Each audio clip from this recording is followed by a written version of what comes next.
Assalamualaikum warahmatullahi wabarakatuh. Perkenalkan, nama saya Ervina Yunika dengan NIM 2008708. Saya di sini ingin mempresentasikan esai saya yang berjudul Pentingnya Pendidikan Seks pada Anak Usia Sekolah Dasar. Untuk pembahasannya itu, yang pertama itu kasus pelecehan seksual pada anak SD. Yang kedua itu penyebab mengapa anak SD mengalami pelecehan seksual. Lalu yang ketiga itu ada metode penyampaian pendidikan seks kepada anak. Lalu yang terakhir itu ada dampak pelecehan seksual. Pada tahun 2019, KPAI yaitu Komisi Perlindungan Anak Indonesia itu mencatat ada 21 kasus kekerasan seksual pada tahun 2019 dan jumlah korbannya itu ada sebanyak 123 anak. Dan yang menjadi pertimbangan itu adalah bahwa pendidikan seks itu masih dianggap tabu di kalangan masyarakat luas. Dan yang kedua itu, mengapa anak SD itu lebih rentan mengalami pelecehan seksual? Karena yaitu yang pertama, anak SD mudah dirayu. Lalu yang kedua, mereka tidak bisa menolak dan mereka tidak bisa melawan. Dan yang terakhir itu karena mereka mendapat ancaman dari seorang pelaku yang membuat mereka takut. Kait ancamannya itu pun dapat dikatakan dalam ancaman yang tidak masuk akal. Mengapa?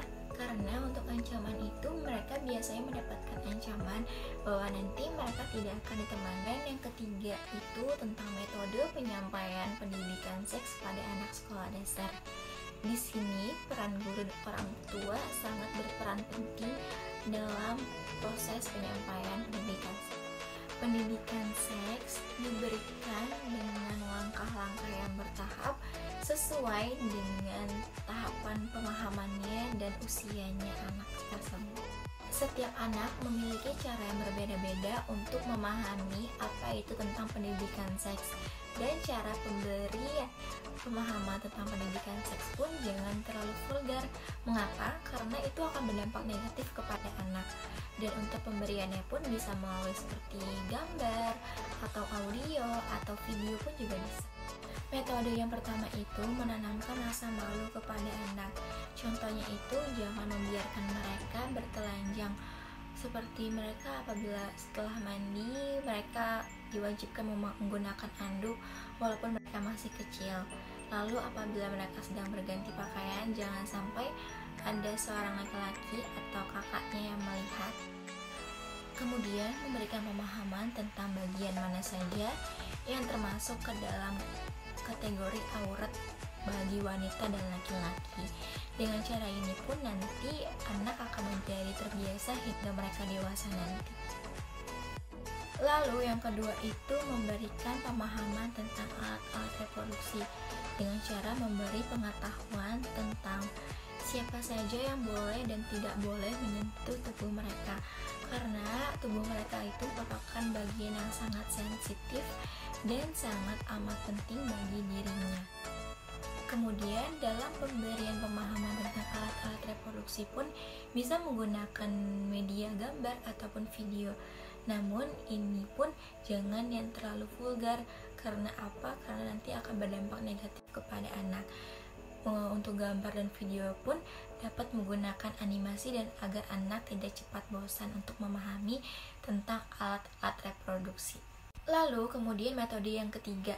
Metode ketiga ini membiasakan anak pada usia 7-10 tahun untuk mulai terbiasa tidur terpisah, seperti tempat tidur terpisah baik untuk laki-laki maupun perempuan, bahkan untuk saudara kandung sendiri. Mengapa? Karena pada usia ini itu anak mulai merambah dunia luar pada dirinya dan mulai membangkitkan rasa memahami atau mengenal perbedaan tentang gender. Metode yang keempat itu memberikan batasan menonton kepada anak. Mengapa? Karena tidak semua program yang ditayangkan kepada anak-anak memiliki nilai pendidikan. Banyak adegan yang tidak sesuai ditonton oleh anak-anak. Hal ini pun yang menyebabkan anak-anak mudah untuk meniru adegan tersebut. Dan sudah banyak kasus yang terjadi akibat terpengaruh oleh tayangan atau tontonan. Karena mereka muncul rasa seperti ingin mencoba atau rasa ingin tahu tanpa memikir panjang akibat apa, dampak apa yang akan mereka dapatkan.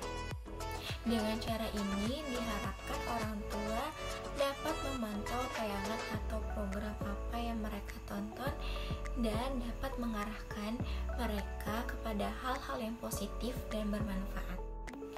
Dari 4 metode tersebut, ada juga cara yang paling penting, yaitu memberi pengajaran kepada anak-anak agar mereka selalu terbuka kepada orang tua, terbuka mengenai masalah apa yang mereka sedang alami, baik di sekolah maupun di lingkungan masyarakat, baik masalah kecil maupun masalah besar. Namun, sebelum kita sebagai guru ataupun orang tua mendidik anak tentang pendidikan seks, kita sebagai orang tua dan guru pun harus lebih dulu memahami apa itu tentang pendidikan seks. Ketika kita sudah mulai memahami secara mendalam, lalu memberikan pemahaman kepada anak, dan anak pun nanti akan merasa lebih nyaman dan lebih percaya tentang pemahaman pendidikan seks yang kita sampaikan. Untuk pelecehan seksual ini pun memiliki banyak macam. Contohnya itu pelecehan seksual secara langsung dan pelecehan seksual secara verbal.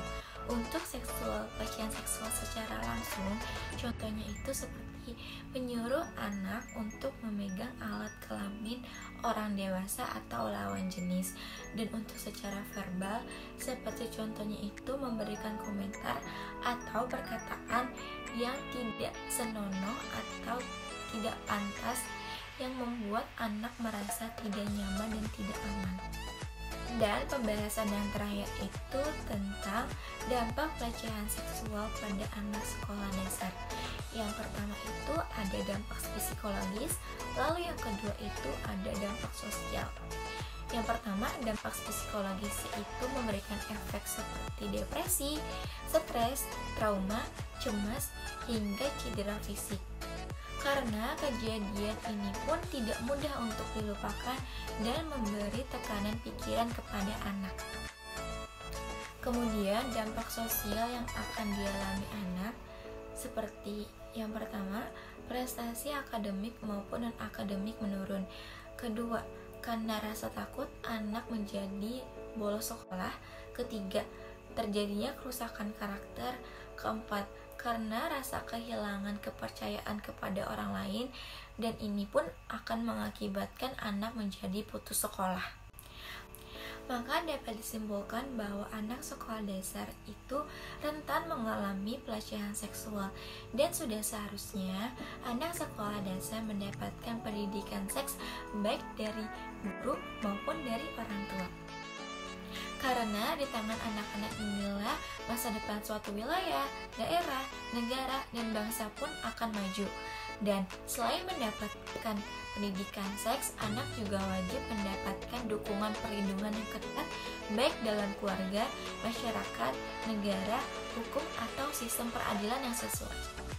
Sekian yang dapat saya sampaikan. Mohon maaf apabila ada kesalahan maupun kekurangan, karena kesempurnaan hanya milik Allah Subhanahu wa Ta'ala semata. Terima kasih dan wassalamualaikum warahmatullahi wabarakatuh.